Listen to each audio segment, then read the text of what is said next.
For NYup and Syracuse.com, this is Matt Parrino, joined by Ryan Talbot, and we are here day two of actual free agency. The last time we chatted, it was day two of the legal tampering period, where all of the Bills signings pretty much happened before free agency even began. But Brandon Beane, Sean McDermott, the Buffalo Bills organization flew in all 8 new Buffalo Bills today. One Bills Drive was swarming with new talent, and all of them met with the media.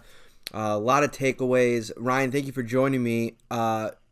First off, I want to just go into, so much was happening today. You saw all of the content all over the internet, all of the sound bites and everything. What was the thing that really jumped out at you from everything after seeing it all unfold? Well, first and foremost, I think it was the whole Josh Allen angle, where pretty much every single player said, right after I signed, Josh Allen gave me a call. He was the first guy that reached out to me. You heard a lot of complimentary things about Josh Allen from the wide receivers. John Brown saying that I think he's one of the only quarterbacks who could actually overthrow me, so complimenting the arm strength. Cole Beasley saying that he was impressed with him by looking at the film. The fact that Cole Beasley chose the Bills, over returning to the Dallas Cowboys or going to the New England Patriots, I think that speaks volumes. And yes, at the end of the day, money comes into play. We don't know how much money New England was offering him. We don't know how much money Dallas was offering him. But he still chose the Bills at the end of the day, which I think that's encouraging. A young quarterback, a young offense, a lot of weapons now for Josh Allen to work with. I definitely want to talk about the Josh Allen effect and how much his name was mentioned today. But, before we do that, my big takeaway today was I don't necessarily think that this narrative that's been dominating the national conversation the past week, it started with that Sports Illustrated article about how Buffalo is not a really a destination for free agents. I mean, it's very low on the list. I think it was actually, you put up the article. It was the last on the list, right? It was the worst place. Yeah, it was dead last on the list. Yeah, and hearing all these guys talk about Buffalo today. Obviously, there's a lot of money that's been thrown around at them, and I understand that fact. I'm not naive to it. But then you just saw Brandon Beane come out today and kind of defend the city in the aftermath of the Antonio Brown saga with Buffalo. It's very interesting to me because, I think people assume that Antonio Brown didn't want to come here. Drew Rosenhaus, I actually heard him on Peter King's podcast a few days ago, and he said, Antonio Brown and I never spoke about going to Buffalo. It never got to that level. It never got to the finish line. So the Steelers never even approached their team, the Antonio Brown team, with the prospects of going to Buffalo. So, I think that being local here for as long as I was, you being a local as well, there's this stigma, and then there's also this defense mechanism that I think is in a lot of people, and people always are like, why do you defend it so much? Well, it's because it's like if you hear something over and over and over again, after a while, you just get a little defensive about it. And I think one of my big takeaways today is, and it's like it always is, when people come to Buffalo, they really, really like Buffalo. And Brandon Beane's been here for 2 years, and he went to bat for the city today.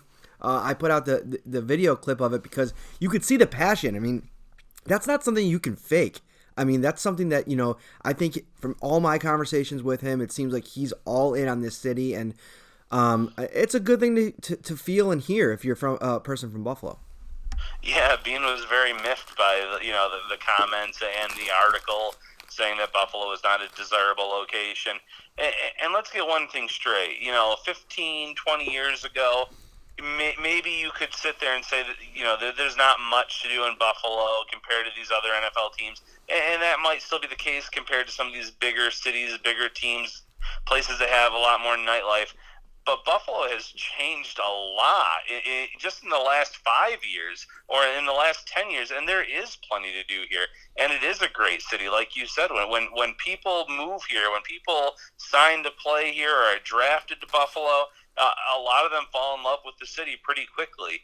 And it's no coincidence that a lot of Buffalo legends still live in Buffalo after the fact, many, many years after their playing careers are over. So One, in terms of things to do, there is plenty to do here. Two, the people. You hear that all the time. Oh, you can't find nicer people than the people in Western New York compared to these other cities. And then also the involvement, in terms of involvement from the fans. The fans show up no matter what the weather conditions are like on game day. So it is a great atmosphere. It is a great city, and I can understand why Beane was so defensive. I saw on Twitter Jordan Phillips, going back and forth with some fans as well. He mentioned the fact that, yeah, I mean, if you want a big city environment, Buffalo probably isn't the place to be. But let's be honest here, our job is to play football. He's not coming to Buffalo for what he's going to do downtown or around town. He's coming here because he has a job to do. He's getting paid a lot of money to do it. And he actually prefers the environment here where there's not as many distractions and the fan base is much more engaged. He said, a lot of times you go to a Dolphins game and the stadium's empty. And that's never the case here. So there's so many things to be said for, playing in a smaller market where it's a much more intimate relationship with the fans. Yeah, and like you mentioned, you don't have to live in Buffalo in the off season. A lot of these players either go back to their hometowns or go back to where they played at college. A lot of them seem to be in Miami, and that's fine. Off season, that's your time to do what you want while you're also, healing, preparing for the next season. But isn't it kind of nice to be in a place where you don't have as many distractions? You don't have to worry about maybe getting caught up in the wrong place, the wrong time type situations, where that can happen with any team, I suppose, but there's fewer distractions here. Some players really like that. Cole Beasley even mentioned that today, saying something about how, when he was with the Cowboys, he didn't live in Dallas. He lived outside of it. He lived in this quiet area. He says that this seems like this could be right up his alley. He likes the fact that there's going to be some hunting to do here. I think it all depends, too, on the players' backgrounds and where they come from and what they like to do. So you just can't look at these articles where agents anonymously rip these places apart and say, oh, yeah, no one wants to play in Buffalo, because that's just not the case anymore. Mm-hmm. Moving on to Josh Allen, it was really, it stuck out to me quite a bit how much Josh Allen's name was mentioned throughout these press conferences today, and it really got me thinking to kind of a bigger kind of idea, and it is that Josh Allen, in his own way, despite all of the criticism that seems to fly at him, has made Buffalo a destination because of what he brings to the table, which I think is such an interesting juxtaposition going on. You have on this one side this kind of national storyline where it's like, Josh Allen, like the big arm that with all these accuracy issues and all the jokes, and we were when they played in New England and we were in the press box and he had a couple bad throws, members of the media kind of giggling to themselves. There's this weird thing going on with him on the national stage, but then you hear some of these guys today, Cole Beasley, John Brown, Mitch Morse, talking about, I'm one of the main reasons I'm here is because Josh Allen. This guy is, I believe in him. John Brown said last year the reason that he didn't end up signing with the Bills was because he wanted to, find a situation that had an established quarterback. He sat back and watched what happened in Buffalo here, and he was real quick before free agency even began to sign on the dotted line to say, yep, give me 3 years. I want to play with Josh Allen. And I think that's pretty amazing because, there were times this season, you go back to that Chargers game and the stretch of time, even the Titans game where it was a win 13-12, but it was a real struggle for this offense. And I don't necessarily think that was the case where people were clamoring to play with Josh Allen. So I think this is quite the development. Yeah, and that's another thing. I take the responses of the players a lot more than the national media and these people that keep bashing Josh Allen.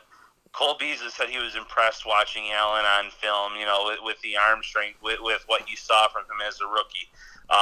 You heard Frank Gore say that one of the reasons that he wanted to come to Buffalo, in addition to LaShawn McCoy, was that Josh Allen just kept getting better and better as the season progressed. And then as with John Brown, like you already mentioned, he said the fact that, the quarterback position was in flux last year in Buffalo. He didn't know who the quarterback would be. But now that he's seen Josh Allen, he wanted to come here. He knew that his skill set probably matches up well with Josh Allen. And it's kind of funny because as these players are complimenting Allen today, you're still getting some of these comments from the national media. Greg Bedard out of Boston, owner of the Boston Sports Journal, I believe is what his website is. He wrote, Patriots lost out on Humphreys to the Titans and Beasley to the Bills. What? The draw of Mariota and Josh Allen is just awesome. Even some of these national guys just can't wrap their head around the fact that people don't necessarily all want to come play for the Patriots. Two of these slot receivers spurned them so far, and they thought maybe they'd end up getting Golden Tate. They didn't get Golden Tate. He's on with the Giants today. So it is nice to see some of these players come out and defend Josh Allen because you're still going to get that national narrative no matter what he does. Probably no matter how many gains he makes here in his second season. There's still going to be some people that hold on to their pre-draft assessment of Allen because they don't want to admit that they're wrong. Next time I see Brandon Beane, I'm going to pull him aside and pull up your article that you put together today on all the potential gifts that Josh Allen could have sent him after free agency, because he said he didn't talk to Josh Allen after the free agent signings. He just got one text, and it was a GIF, and it was clean, but it was amusing, and Josh Allen was appreciative. And you got a ton of response. We got a ton of responses. You put them up on the site, and I would love to see him scan through there and then maybe just point out one.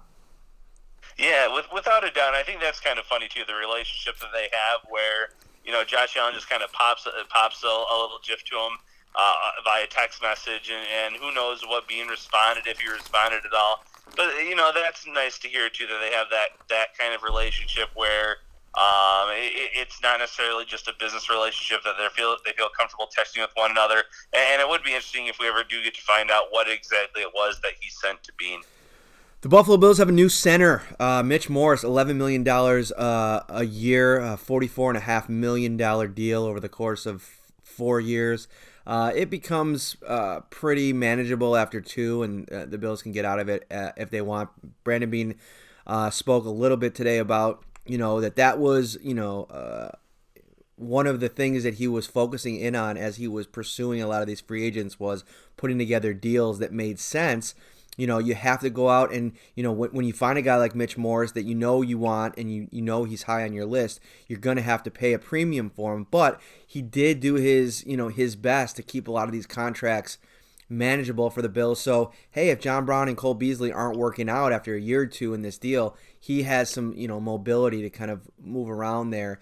And let's be honest, this team is still going to be built through the draft. I mean, that's the Brandon Beane model through and through. He's got 10 picks in this upcoming draft. I wouldn't be surprised to see 2 or 3 offensive linemen of those 10 picks, or who knows if he even adds a couple more with a potential trade. But for Mitch Morse, I was really impressed with him today. I thought, a lot of times you get used to talking to a lot of these offensive linemen, and it's to no fault of their own. I mean, they're there to do a job, and a lot of it's really dry. But I thought Mitch Morse, he talked for about 15 minutes, really introspective about the whole process of free agency, what he brings to the table, talking about playing with Patrick Mahomes last year, which I think is another thing that I didn't spend a ton of time thinking about, but there actually is a really nice angle there in the fact that he did spend last season playing with Patrick Mahomes, a strong arm quarterback with some mobility. He'll transfer well to the Bills system because it's very similar. I mean, it's a guy that he's going to have to be prepared to, pass block, but also be prepared for the fact that his quarterback is going to move around a lot. And I think that offensive line, deserves a lot of the credit in Kansas City for the success that Patrick Mahomes has. 50 touchdowns last year. That's pretty unreal. Yeah, and Morse is even going to make life easier for Allen at the line. With his experience, he's going to see things that the defense is doing. He can call things out. He can tell Josh Allen what he's seeing. It's going to make life that much easier.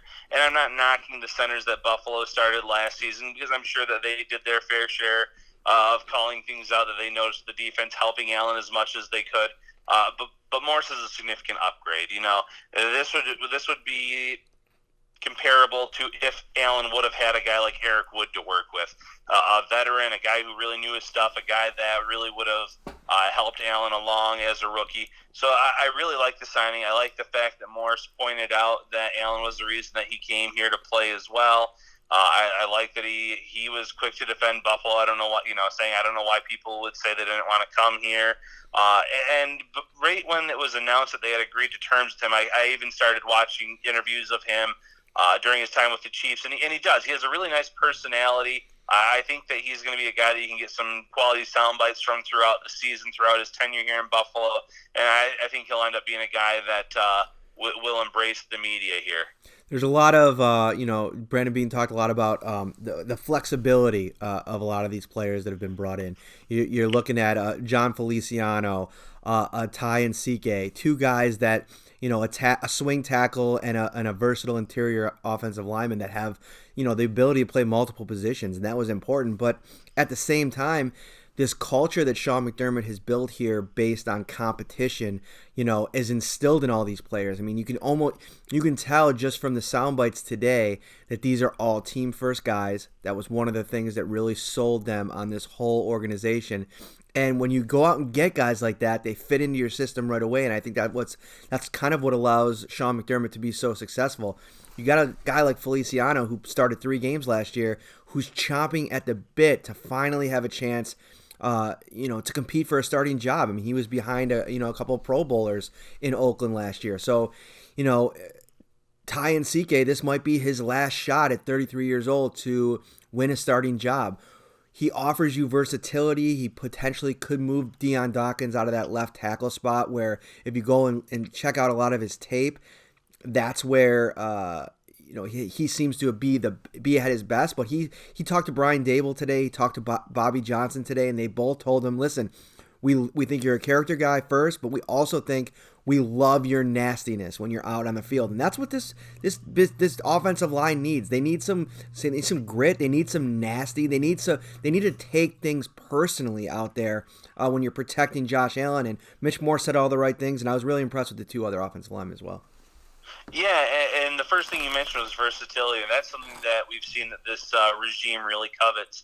You go back to Beane's first draft with Matt Milano. Here's a guy that played a different position at Boston College, came in, really did a nice job coming right along here.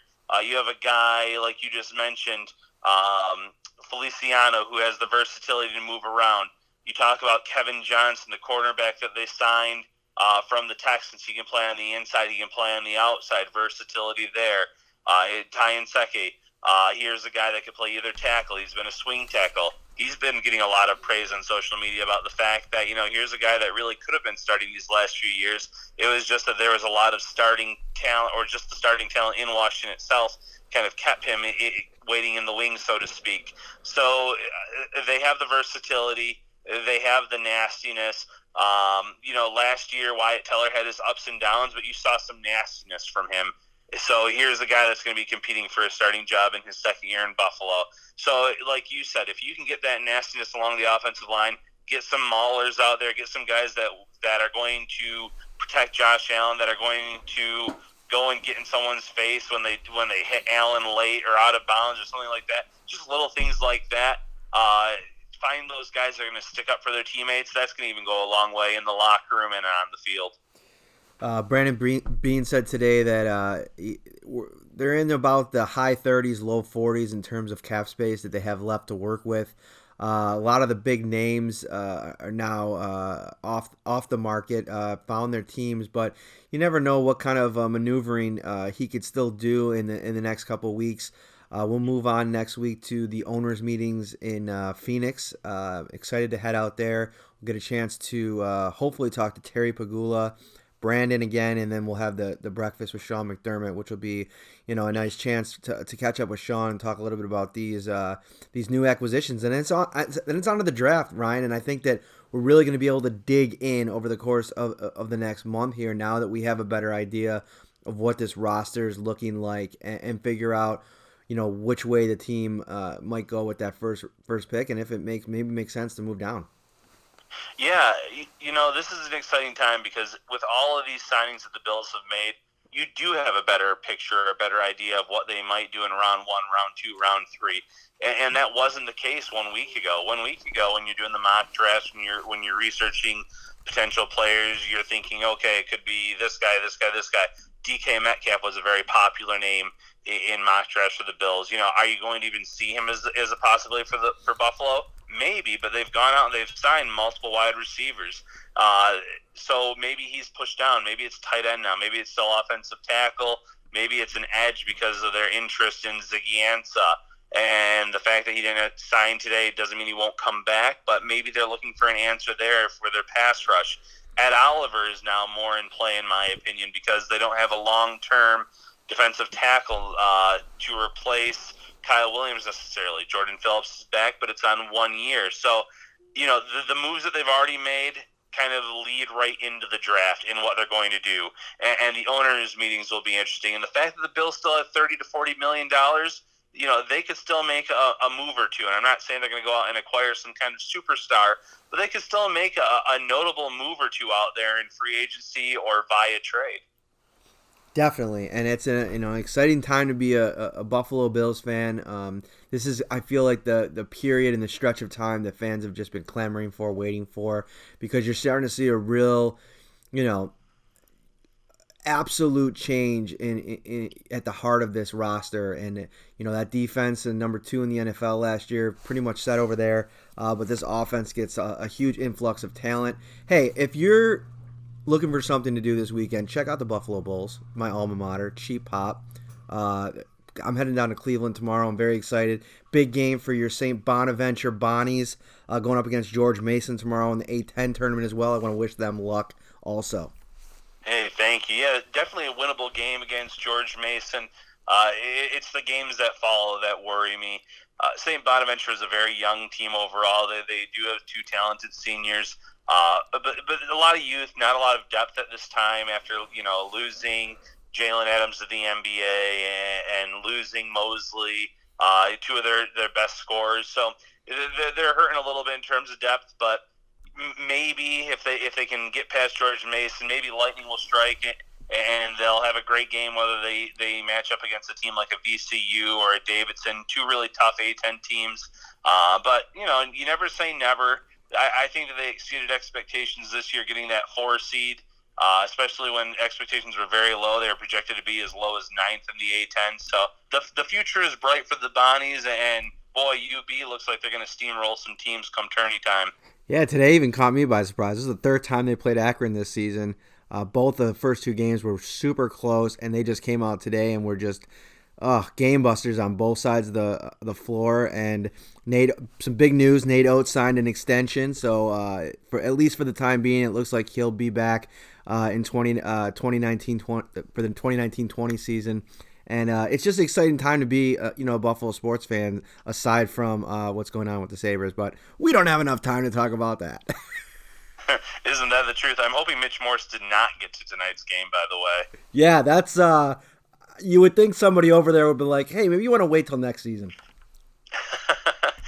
Or at least until Eichel's back on the ice, so you can at least see their superstar player. Exactly. Guys, for all your Buffalo Bills content, keep it locked on NYup, Syracuse.com. We'll have stuff coming out over the whole next week on all these free agent signings. I'm hoping to put out an article early next week about what this means for, free agency, all these signings, what this means for the draft. Start looking ahead. We'll have a mock draft next week as well, and start really honing in on some of the mock drafts from the top experts so you can get an idea of where this team's going to go in the draft. Ryan, thank you so much for joining me.